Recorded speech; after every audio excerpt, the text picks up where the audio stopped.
Hey guys, welcome to my channel, the Jersey Texan, and in this week we are in Miami.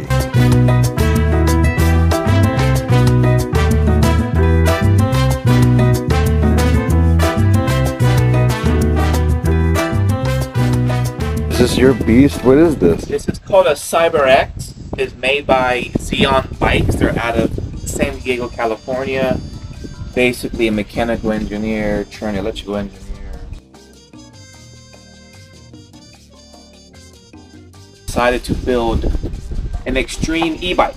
This is an e-bike. It has pedals. I like the scales on it. Is it like it's like fitting for Florida because of alligator?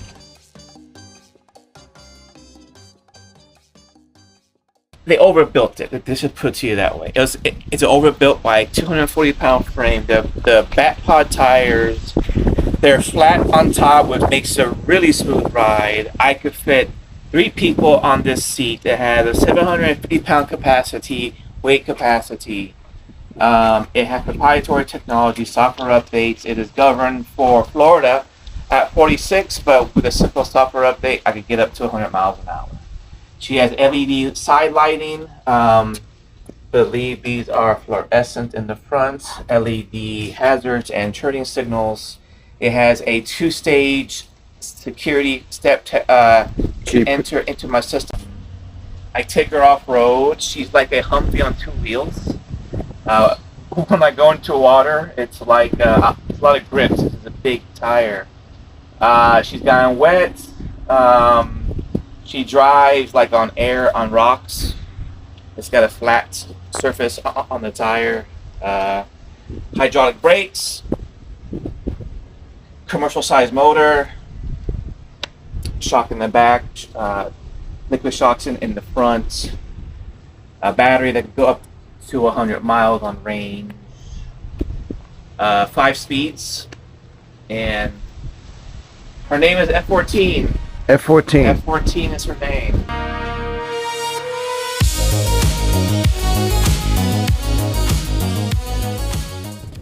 ...2002 was the last year that the F14s were commissioned, if I can remember. So, Top Gun and Maverick, the F14. All right, cool, man. I got a nameplate in the back, so the F14. And there you go. So, when I moved back home, I realized home was different. I started to just be myself, and I would go to the gym and lift half the weights in the gym, and people were starting to notice me and take pictures of me stretching and videotaping me. And when I would go to the bars, women will recognize me somehow, and then I just live my life, and people are recording me while I live my life. We've had so much hardship, but so somebody approached me about influencing. Well, I wasn't sure what to influence. Like I said, I'm not in fashion. I don't do gossip. I don't do sports. So what do? I'm in mechanical technology. Right, I grew up fixing RC cars, go-karts, and lawnmowers, and understanding of chemistry and biology. We had a village where we lived. My uncle Papito taught me mechanical. My next door neighbor taught me chemistry and electricity and construction. My other neighbors are Cuban immigrants. They came by boat early, 60s, 70s. They're the capitalists. They taught me capitalism. Miami is 80s was the upbringing of entrepreneurship, So when I fell off my first e-bike and I broke my hand, it's kind of like I broke my head, right? Because something got knocked into me. And then I've been approached by other influencers that I should consider influencing. The only thing I knew was mechanical technology. So you're using all the resources from your past, everything I've learned, everything I'm learning is leading up to this part of you. Right, because I don't have much in common with the average person in Miami because I came up in 20, 30 years of mechanical technology. Stemmed from my childhood into the Navy, into my tech schools and vocational schools and military schools, and then just being in the field for 20 years of mechanical technology. You have a tendency of learning a lot, especially when you absorb what you were raised with. So that's F14 was to help launch me as the first cyberpunk influencer, because there is nobody out there. Wonderful. The only influencer there is Elon Musk. He's not really an influencer. Have you reached out to him? No. I've got my technology connection. I've got it. I've got one. You think eventually, maybe, if you keep at it, when you do keep at it, you will cross paths, or? Yes, again, matter of fact, him and I are going to cross paths this weekend, as a matter of fact. Well, there you go. So he's my mentor. He taught me technology. I knew mechanical.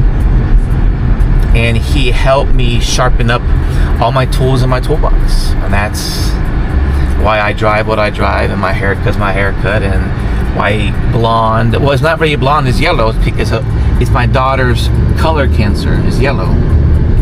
That's what I do it. And Riley is a champion, so I do a mohawk for Riley. So becoming the first cyberpunk influencer, it involves an investment with, technology to hand out to people, low-tech technology, and then there's the technology that gets you into the door, that helps you get paid as an influencer, and that's the part I have to work on now, is to buy those upfront investments. I want to try projection mapping and bring it down south, because down south is where it needs it. Everything up north already has money and investments and the vibe, but South Miami needs it. Well, there you go, guys. The evolution of the F14. If you want to support Lewis and his mission, I'm going to leave the links down at the bottom below, and then just check out his story. What's that around your neck? What is that? This is called liquid LED, and what it is basically sets of LEDs, and there's a sensor inside, probably like a little ball sitting on a sensor wheel, and it's moving like it's liquid. And when you sit still, it turns off. When you tap it, it turns on. It's like alive. Yeah. It's just